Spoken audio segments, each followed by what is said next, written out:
Hi, welcome to 2011 Studies again. We're looking at different outlooks as far as the timing of Christ's return on the last day. Last week we talked about, or the last study, we talked about LR Blogger's 23-year period from 1994 to 2017/2018. And the main problem I have with that is that the Great Tribulation has never been spoken of as 23 years. It's always been a 7-year period, and the only example in the Bible is Jacob going into the land of Egypt under the care of his son Joseph. So that's the main thing, and that was a 7-year period. So when Christ spoke about Great Tribulation in Matthew 24, that's one of those things where you have to, use the examples that God has laid out in the Bible. So we have a 7-year period from 2011 to 2018. Now, I know there's been some people who have been watching this channel, and they sort of adopted the 7-year period, but sort of went into a different direction.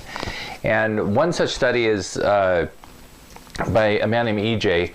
Hoffman, and he actually, E.J., I hope I'm pronouncing his name right. If I'm not, I apologize. He's looking at the same 7-year period as we are, with the exception, and this is the big difference, with the exception that from May 21, 2011 to May 20th, Pentecost 2018 is the final date. And that exception allows for no salvation. Or I should say that's what he's actually teaching, is there's no salvation during this period of time.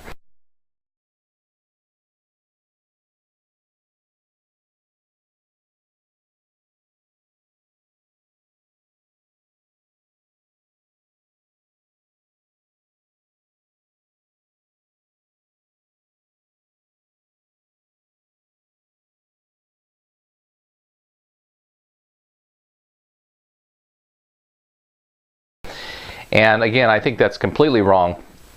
The reason is because even if in James, when it talks about Elijah praying for no rain for 3.5 years, and no rain came, he prayed again and rain came. And you have to look at that in the context of unto the coming of the Lord. That is the main thing that we're looking at as far as unto the coming of the Lord when Christ comes in power and great glory. He mentions Job and he mentions Elijah. So the 3.5 years, the first 3.5 years, I do believe was a time of famine, and we exited out of that in 2015 with blessed is he who waits and comes of the 1335th day. And what should be, we're in the period of time, the final 3.5 years, where there is a time of great salvation worldwide. But like we shared in the last study, that it's going to be, according to Ezekiel 47:48, what we were looking at, there's going to be an increase. He measured the waters, it came up to his ankles. He measured the waters again. It came up to his knees, to the loins, and then till he couldn't pass over. And there was waters to swim in, healing waters to swim in. And there was a great multitude of fish. And the fishers, were from Engedi to Eglon, were able to catch a great number of fish, or spread their nets forth. So we have this period of time now. So if anybody's suggesting that there's a period of time, a 7-year, same exact 7-year period of time, from May 21 to May 20th, which is Pentecost in 2018, if anybody's suggesting that period of time, you absolutely must allow for a period of time that would include salvation toward the middle to the last half of that. Now, Christ said the same thing in Matthew 24 when he said, unless those days be shortened, no flesh would be saved. And we somewhat looked at the term flesh and how all flesh is like grass. And that's an important aspect of that, because the shortening of the days relates to salvation itself. For the elect's sake, those days are shortened. So you look at this language, no matter where you look, in Joel 2, unto the coming of the Lord, unto the day of the Lord. You look at James 5, same thing. You have a first half where there's, well, in Joel 2 there's the barking of the fig tree, and there's destruction, and then there was the vats of wine and corn, a time of blessing. So you have this division of the 7 years from 2011 to 2018. Now I was reading something in Zechariah that I really find interesting. And in Zechariah, we have a period of time mentioned, or a time clue mentioned, and that's the 4th year of Darius. And I was trying to, okay, we're in this 7-year period. We matched up the, according to this accession year system, we matched up the years of Darius. Basically, the 6 years of Darius.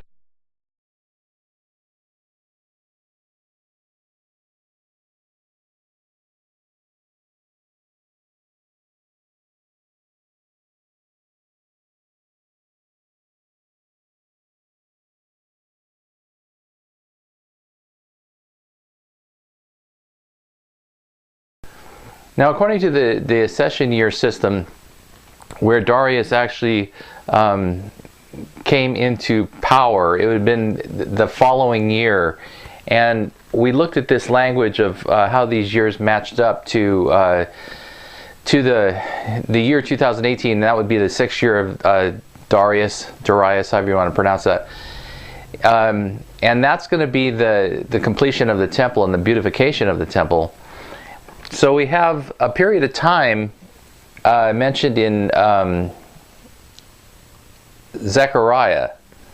Now that period of time is in the 4th year of Darius, that this certain things happen. And you go further, like Zechariah 7, 8, 9, 10. And in one of those chapters, and I'll post it, it talks about praying for rain during the time of the latter rain.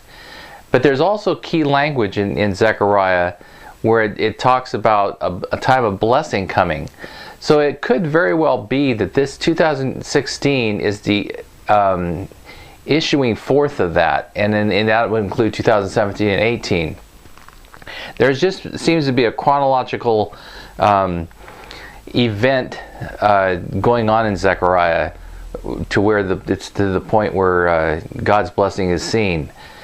Now that's important because we follow the years of Darius, and in the 4th, this Zechariah mentions that the 4th year of Darius did the word of the Lord come. So we're matching that up with the year 2016 and after, and 17 and 18. But we do know that in the 6th year of Darius that the temple was complete, and the beautification of the temple, as Ezra and Nehemiah were sent forth to rebuild, Nehemiah to rebuild the wall, and Ezra to bring statutes and judgments. And that's pretty much covering this study. We're just looking at who's talking about what, and as far as the timelines go. L.R. Blogger was talking about a 23-year period from 1994 to 2017, though he wasn't that specific on where he thinks it falls in 2017, and then he added the 2018.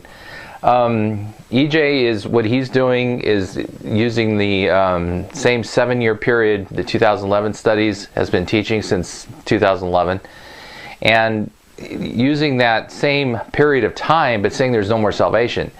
Now, with his idea is similar in the sense to what E-Bible Fellowship is teaching, and there's no more salvation, and they're projecting some 2033 at this point. And we're going to look really in detail on that, because I do not think that they are even considering the fact that it will, once the tribulation is over. See, their whole system doesn't have this period of tribulation, great tribulation that Christ spoke of. What they have done is they, like Family Radio did or Mr. Camping did, they assigned the 8,400 days to great tribulation. So when we came to the end of that, and the stars didn't fall, the sun didn't go out, and the moon didn't shine, they assigned that to spiritual language. They said, "Oh, this is always spiritual language now. We're in a spiritual judgment day." But the problem was that the 8,400 days was not Great Tribulation. The 8,400 days was the captivity of Judah, and on the heels of that is the Great Tribulation of 7 years. So you can't have a system or a belief system where there's no more salvation involved when God's Word definitely says that there is. God is the husbandman who waits for the precious fruits of the earth. And He's waiting for this period of time to enter into the rain periods where this all happens. This is unto the coming of the Lord in James 5. So we have the same language in Joel, where Joel is speaking of after a time of the barking of the fig tree and a time of desolation, there's this time of blessing. And again, if you are not teaching salvation to the last day, there is something really wrong with your doctrine. Somewhere you went off track on it, and it's got to be underscored that we have to start teaching the truth of what the Bible is speaking of, and not relying on man's ideas that God is done saving, because He's not. We're entering a time of great harvest in the next few years, and a lot of people are jumping on this bandwagon of no more salvation, and yet they don't understand, they can't possibly understand that we're in a time where God's salvation program will explode toward the end. It will just be a worldwide explosion of the gospel. As we saw in Ezekiel, how the healing waters that went forth, wherever the healing waters went, and they increased to the point of healing waters to swim in. Wherever those waters went, except for I was going to talk about this that last time, but except for the marshes, I think that's what it says, they are given to salt. But we'll look at that at another time. Anyway, whatever doctrine you're hearing from other people, remember this, that Christ spoke very plainly in the book of Revelation, if any man thirst, let him come unto me. And He said that at the very last section of the Bible, where you would think that He could have said anything, but that is what He said. And on the last day, another thing about Pentecost being the last day, it's not. The last day is always associated with the Feast of Tabernacles. At the great day of the feast, Christ stood up and said, if any man thirst, let him come unto me, and out of his bellies will flow living waters. And that He spoke of God's Spirit. So we have this confirmation in the Bible, and we've posted many studies on this, that God's salvation program will go to the last day, and it will be increasing the further we get to the final year. Anyway, my name is Marty Catuzzo. That's it for tonight, and we're going to be looking next at what E-Bible Fellowship has been teaching about the year 2033. And if they believe that there's no salvation from May 21, 2011 to 2033, they're sadly mistaken. I think that timeline is way off, because it doesn't even allow for a time of great tribulation as the Bible outlines it. It doesn't, in other words, it doesn't use the 7 years. And immediately after the tribulation of those days, the sun will be darkened, the moon will not give her light, and the stars will fall from heaven. That is not spiritual language, that's literal language. And when you have this, the timekeepers are taken out, when you have this coming after the time of great tribulation, which is only highlighted in the Bible by 7 years, we're not going to go past to 2033, whatever they're declaring on that. Anyway, they sort of locked onto this, and they're showing all these numbers and patterns, and but you got to go by what Christ's word spoke about. And in the Gospels, what did He say? He warned about great tribulation, and if any teaching does not have that, it does not have that as a duration of 7 years. If any teaching does not have that, then it's not correct according to the Bible. Anyway, my name is Marty. Stay tuned. We're going to be looking at E-Bible Fellowships next and see what they have to say. I want to review, this is Zechariah section 7, 8, 9, 10. Ask ye for rain in the time of the latter rain.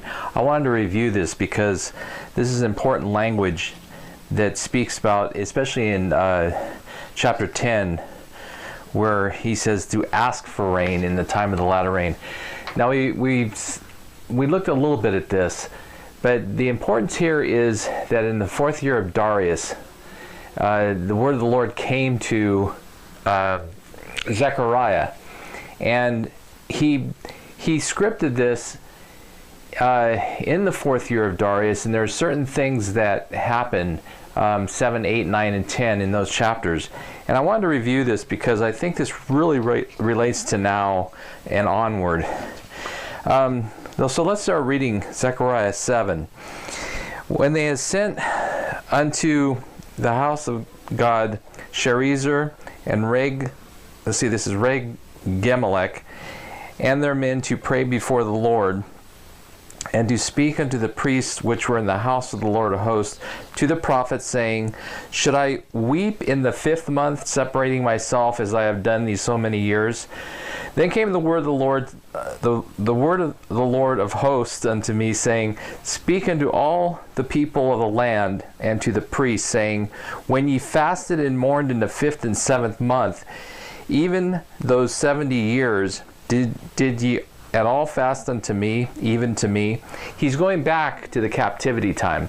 Now this is 4 years after, in the 4th year of Darius. And that's the important aspect. I left out Zechariah 7:1, but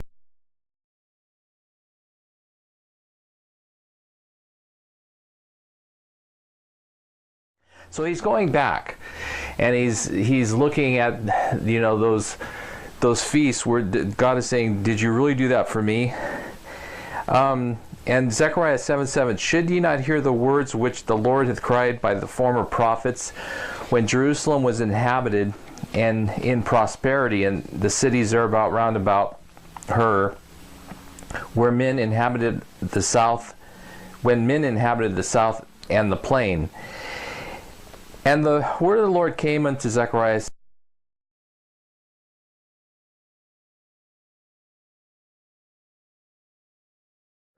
and oppress not the widow, nor the fatherless, the stranger, nor the poor, and let none of you imagine evil against his brother in your heart.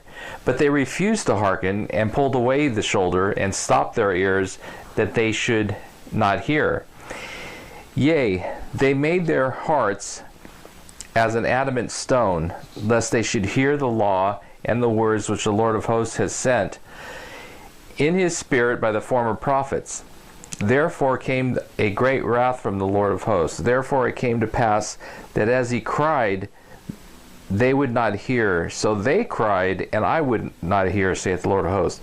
But I scattered them with a whirlwind among the nations, whom they knew not. Thus the land was desolate after them, that no man passed through, nor returned, for they laid the pleasant land desolate. Okay, now we're going into Zechariah 8. We're going to mention a few verses in each chapter. Again, the word of the Lord of hosts came to me, saying, thus saith the Lord of hosts, I was zealous for Zion with great jealousy, and I was jealous for her with great fury. Thus saith the Lord, I am returned unto Zion, and I will dwell in the midst of Jerusalem, and Jerusalem shall be a city of truth, and the mountain of the Lord of hosts, the holy mountain. Thus saith the Lord of hosts, behold, I will save my people from the east country and from the west country, and I will bring them, and they shall dwell in the midst of Jerusalem, and they shall be my people, and I will be their God, in truth and in righteousness. Thus saith the Lord of hosts, let your hands be strong, ye that hear in these days these words by the mouth of the prophets, which were in the day that the foundation of the house of the Lord of hosts was laid, that the temple might be built. Now the whole idea is that after the 70 years of captivity of Judah, they returned into the land, and the temple began rebuilding after they dwelt in sealed houses, and God was saying, you're dwelling in sealed houses, yet my temple lays desolate. So the rebuilding process started, and by the time of the 4th year of Darius rolled around, it was well underway, and actually the temple was completed in the 6th year of Darius. And the reason I'm saying all this is because we've lined up on 2011 studies the years of Darius, and in the book 7 Years to a Better Tomorrow, we've lined these years up and compared them to our current years of the 7-year tribulation period. What happened? The 8,400 days ended May 21, 2011. Then, just like the 70 years, right away would have started the years of Cyrus and Darius, as they saw the writing on the wall, and God handed the kingdom to Cyrus and Darius. So once the writing on the wall was issued for that very night. However, Cyrus's first official year would have began in the following year. The accession year system goes into effect for any king or ruler. It just allows for a full cycle to follow in the month of Nisan, the very first year, first part of the year in the following year, and that's when the official records began to be recorded. So that lines up, in other words, the first year of Darius lines up with the year 2012-13, and we'll go over some of that in just a bit here. Let's see, but for these days there was no hire for man nor hire for beast, neither was there any peace to him that went out or came in because of the affliction, for I sent all men every one against his neighbor. But now I will not be unto the residue of this people as in the former days, saith the Lord of hosts. For the seed shall be prosperous, the vine shall give her fruit, and the ground shall give her increase, and the heavens shall give their due. And I will cause the remnant of this people to possess all things, all these things.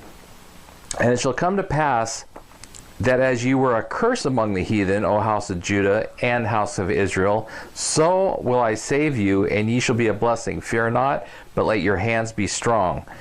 For thus saith the Lord of hosts, as I thought to punish you when your fathers provoked me to wrath, saith the Lord of hosts, I repented not. So again, I have thought in these days to do well unto Jerusalem and to the house of Judah. Fear ye not. Now that was Zechariah 8. And he commands again, these are the things that ye shall do. Speak every man the truth to his neighbor. Execute the judgment of truth and peace in your gates. It's interesting because the letters of peace and truth went out in the book of Esther after the grand turnaround of Purim. So we have this lining right up with that. So we're looking at Purim in the next couple of years as being very significant. And let none of you imagine evil in your hearts against his neighbor, and love no false oath. For these things are things that I hate, saith the Lord. Let's see.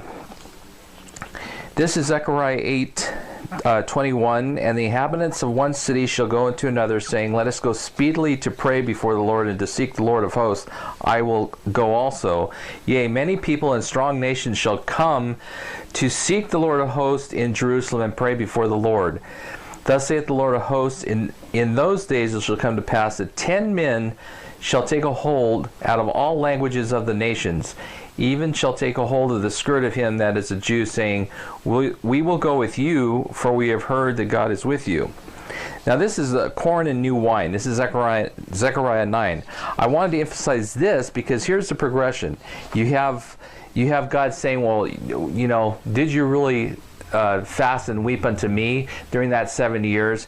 Then he has some promising language in Zechariah 8. Then you come to Zechariah 9, and it's the new wine that is related, the corn and the new wine. And that really relates to God's Spirit. This is Zechariah 9:13.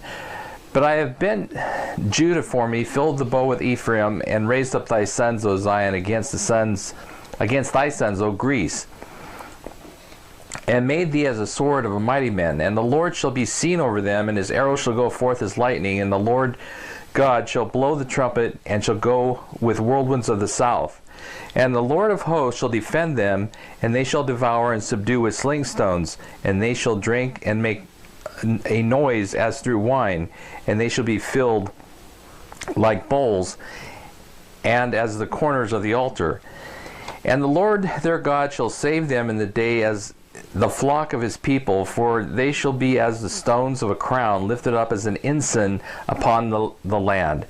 For how great is his goodness, and how great is his beauty. Corn shall make the young men cheerful, and new wine the maids. Okay, so you have this language of the corn and the new wine. This is very related to Joel 3. The language is Joel 3:18, and it shall come to pass in that day that the mountains shall drop down new wine, and the hills shall flow with milk, and all the rivers of Judah shall flow with waters, and a fountain shall come forth from the house of the Lord, and shall water the valley of Shittim. Okay, so let's see. Okay, now is when we're going into the time of the command. Actually, is to ask for rain in the time of latter rain. That has always been a puzzle. You know, okay, we're supposed to ask for rain in the time of latter rain, but when's the latter rain? On a calendar, you can consider the first rains to be what is it? I'll have to post that up because I actually forgot. But I think the first rains come as early as November. And then the latter rains come as late in the year as February, March. So, but that's a calendar year. And I'm not really sure if it's actually talking about just one strict calendar year. But if it is, then anything past 2016, really, because the fourth year of Darius related to the year 2015 and 16, from Nisan to Nisan. So anything past this time period we're in now could be the time of latter rain where we're supposed to ask for rain. So we get to Zechariah 9 where God says to ask for rain in the time of the latter rain. This was all issued forth in the fourth year of Darius, but may have been projecting into the fifth and sixth year, or our 2017-2018. So this is Zechariah 10. Ask ye of the Lord rain in the time of the latter rain, so the Lord shall make bright clouds and give them showers of rain to every one grass in the field. For the idols have spoken vanity, and the diviners have seen a lie, and have told false dreams.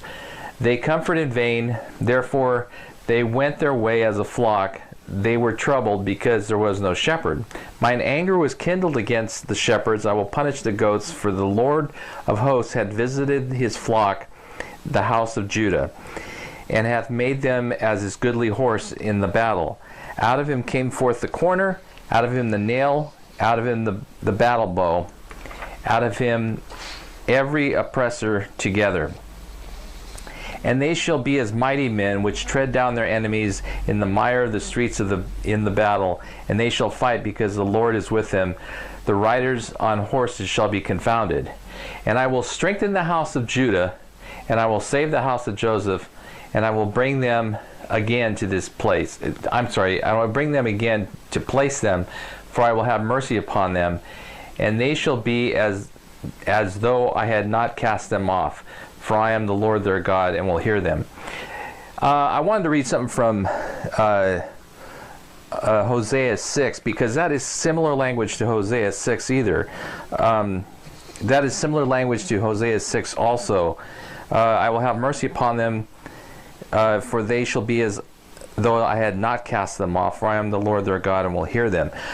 Hosea 6, come, let us return unto the Lord, for he had torn, and he will heal us. He had smitten, he will bind us up. After 2 days he will revive us. In the third day he will raise us up, and we shall live in his sight. We've covered this before in 2011 studies. Then we shall know, if we follow on to know the Lord, his going forth is prepared as the morning, and he shall come unto us as the rain, and as the latter rain, and as the latter and former rain unto the earth. So we have this language of God healing, and during this time of rain, and I believe the rain period of the early and latter rains relate a lot to the gospel going forth, a lot of to God's Spirit saving people. It's the rain of understanding. A lot of people will understand a lot more. So this is Zechariah 10:12. I'm just going to finish with this. And I will strengthen them in the Lord, and they shall walk up and down in his name, saith the Lord. Now, we don't hear anything about the fifth year of Darius in the Bible. So Zechariah got this word in the fourth year of Darius, and from the fourth year, which the word of the Lord came into Zechariah, into the passage of in Ezra of the completion of the temple. That was in the 6th year. That 6th year is mentioned of Darius. Somewhere in between Zechariah, the book of Zechariah 7, 8, 9, and 10, and somewhere between that and the 6th year of Darius, which was mentioned in Ezra, the latter rain should be falling. So we have a period of time of basically 2016, 17, and 18. Now I wanted to review what these years, how they line up. And this is important to understand because with the accession year system, after 2011, the mirror of the years of Darius would have begun, like the very night that the writing was on the wall, the kingdom was given to Cyrus and Darius.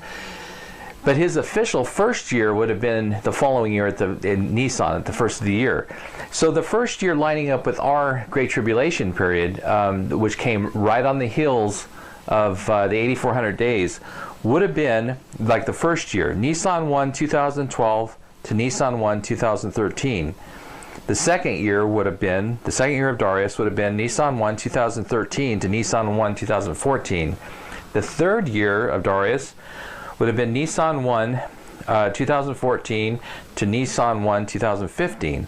The fourth year of Darius, Nisan 1, 2015 to Nisan 1, 2016. And Nisan falls in March and April. So you're going from, let's just say March, April to the next circle of March and April. So the fourth year would have been Nisan 1, 2015 to Nisan 1, 2016. The fifth year, which we have passed already. So we've passed the fourth year, but the fifth year is what we're in. Nisan 1, 2016 to Nisan 1, 2017. So March, April, we're into May already. So this would have, we're in the fifth year of Darius right now. Or I should say the mirror of the replication of the years of Darius. And then the sixth year, which the temple was complete, would line up with Nisan 1, 2017 and Nisan 1, 2018. The third day of the month Adar is in 2018 is February the 18th, and that's when the temple was complete, and the third day of the month of Adar. So February 18th, 2018 is the lining up of when the temple is complete. And then you have the language also of the beautification of the temple, how Ezra went to teach the statutes and laws, statutes and judgments. And now Nehemiah went to build the wall. But we have to remember that in the New Testament, God speaks of his short work that he's going to perform. You know, I do not expect, for instance, like E-Bible Fellowship is teaching up until 2033. If you make a mistake in Bible study, you know, come out and say it. Just say, you know, we were wrong about the 10,000 days. You know, we missed something or something, but I see a lot of pride going on with, you know, oh, we were not wrong, we were not wrong. Yeah, you were wrong on that. When I wrote the book Countdown, I was looking at the 153 days, which I still think is significant, but it was not the short work, because I believe that short work happens right before the end of time, right before Christ returns in power and great glory. And, you know, I admitted that. The 153 days was not the short work, though it was significant. So February 18th, 2018, Adar to Pentecost, 2018, is 91 days. That's 7 times 13. If we include May 20th, the day of Pentecost, it is 92 days, or 2 times 2 times 23.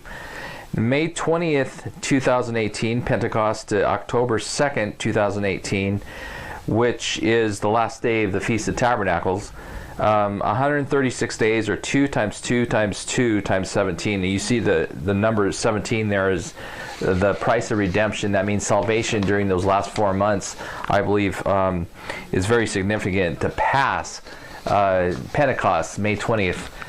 2018. Now, the reason I'm bringing up all these studies, people are looking at different dates and all this.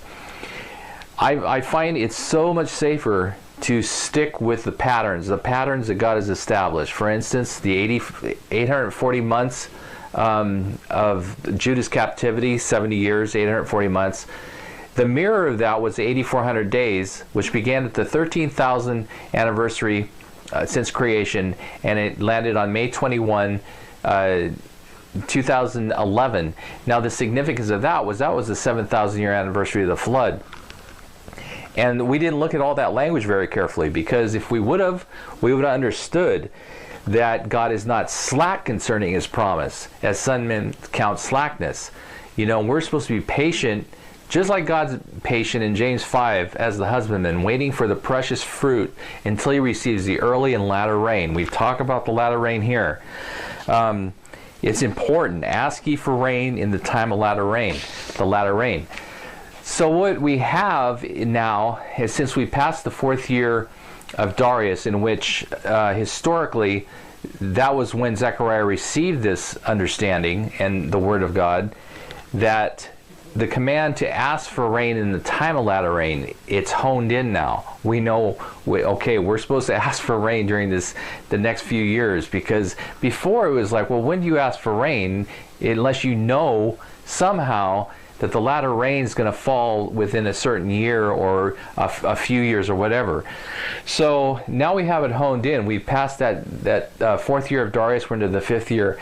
And I believe in the next couple of years, this is the time of latter rain. We should be praying and asking God for rain during this period of time, as he's being patient, like in James 5, like I mentioned earlier. So we have a more distinct outline now of the years of Darius. Again, I think the 3rd year of Darius is not mentioned, and the 5th year of Darius, the Bible's silent about that. So if we know from the 4th year to the 6th year, when the temple is complete in the month Adar, that somewhere in between there, the time of latter rain must take place, and that's when we ask for rain during this time.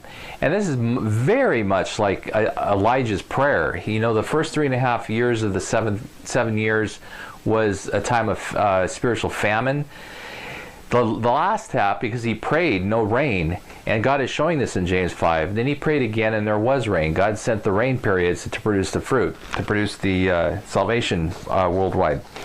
So that's what we have before us now. We're looking at the 4th year of Darius onward, which, again, that 4th year would have been Nisan 1, 2015 to Nisan 1, 2016.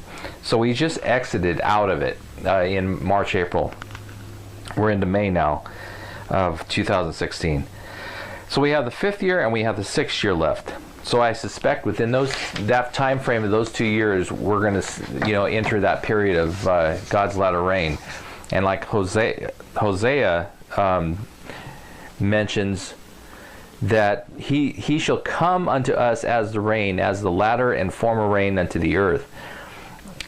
He has torn and he will heal us. He has smitten and he will bind us up. And after 2 days he will revive us. In the 3rd day he will raise us up, and we shall live in his sight. You know, if you're looking at 1,000 years as a day, and a day is as 1,000 years, you could also say that, okay, well, the first 1,000 years, or the second day would have been past 1994. No, that's not right. Up to the 1994 would have been the second day. Past 1994 would have been in the 3rd day.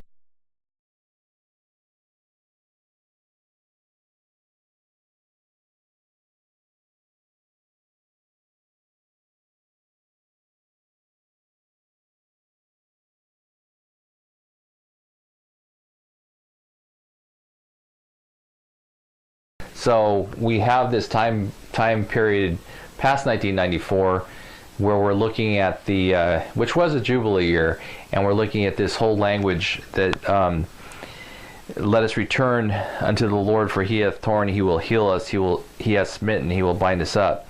After 2 days he will revive us. In the 3rd day he will raise us up, and we shall live in his sight. Now that language of living in his sight, if you look at the ISA, it really it means to the faces of him, and that does not mean that like we're in his presence at that point on earth. It's hard to explain how the ISA words this. we shall live to faces of him. Then shall we know if we follow on to know the Lord. His going forth is prepared as the morning, and he shall come unto us as the rain, as the latter rain and former rain unto the earth. So it's a matter of just waiting for God's rain periods to come, and then if we follow on to know the Lord, his going forth is prepared as the morning. He shall come unto us as the rain, as the latter rain and former rain unto the earth. And Joel also, let me look that up really quick. The book of Joel mentions this in Joel 2. This is Joel 2, 13. And the Lord will be jealous for his land and pity his people. Yea, the Lord will answer and say unto his people, Behold, I will send you corn and wine and oil, and ye shall be satisfied therewith. And I will no more make you a reproach among the heathen. A lot of these books have the same language. Okay, the sun shall be turned into darkness and the moon into blood before the great and terrible day of the Lord come. And it shall come to pass that whosoever shall call on the name of the Lord shall be delivered. For in Mount Zion and in Jerusalem shall be deliverance, as the Lord has said, and in the remnant whom the Lord shall call. So that's a very positive aspect of the salvation being available too. I will restore unto you the years that the locust hath eaten, the cankerworm and the caterpillar, and my palmer worm, my great army which I sent among you. So you have this very positive language of God doing a reversal in Joel 2. And you have similar language in Zechariah, and asking for rain in the time of the latter rain. I was looking for that. Oh, here it is. This is Joel 2:23. Be glad then, ye children of Zion, rejoice in the Lord your God, for he hath given you the former rain moderately, and he will cause to come down for you the rain, the former rain, and the latter rain in the first. And that's just, that language is, I have to go over this again, because it seems like it's just a combination of rains coming. And that's important, because the latter rain is mentioned there. And we're looking at Zechariah after the fourth year of Zechariah. The fourth year of Darius mentioned in the book of Zechariah. So we have the period of asking for rain during the time of the latter rain. So that might be a good clue there. And the latter rain in the first, or as the first. Yeah, that's hard to know exactly what that in the first be Rashun. So I got to look at that again to see if that hones in any further when the latter rain will possibly be coming. But yeah, we're supposed to ask for rain during that time, so we have a 2-year period here. We're going to review this and look at it again. Anyway, thanks for listening. Let's see, the next study, we're going to look at eBible Fellowship's projecting the year 2033 and what they're saying about that. And again, though, if they're teaching no more salvation, I don't give it credence. I don't give any teaching that is talking about no more salvation any credence whatsoever, as far as believing it or suggesting it or whatever. It's an anti-gospel. It has nothing to do with the gospel, and the Bible is clear that God is going to save until the last day. So that'll be next. We're looking at eBible Fellowship's year 2033 that they're looking at and projecting. Thanks for listening.